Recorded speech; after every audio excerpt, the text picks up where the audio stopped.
গোলটা ঠেকানোর পরে কেমন লাগছে বা ওই সময়টা মাথায় কি কাজ করছে? অসাধারণ। আমি মনে করছিলাম যে 20 কোটি মানুষের স্বপ্নটারে আমি রক্ষা করতে পারছি। খুবই এক্সাইটেড ছিলাম, খুবই এক্সাইটেড। কি বলবো, বলার মতো ভাষা নাই।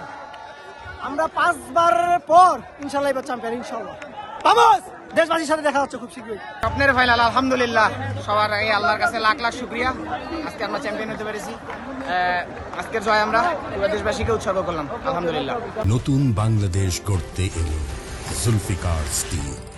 জুলফিকার স্টিল, ইস্পাত দৃঢ় অঙ্গীকার।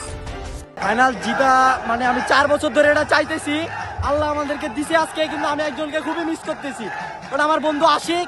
আমি একসাথে ম্যাচ খেলছি ওর সাথে 4-5টা।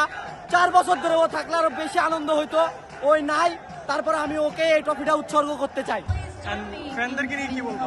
ফ্যানরা তো আমাদেরকে সাপোর্ট দিছে, অনেক ফ্যানরা সাপোর্ট দিছে বলে আমরা আজকে চ্যাম্পিয়ন হতে পারছি। আমরা চাইবো নেক্সট টাইম যতজন আসবে আমরা ফ্যানকে আরো যেন দেখতে পাই এবং আরো যেন চ্যাম্পিয়ন হতে পারি।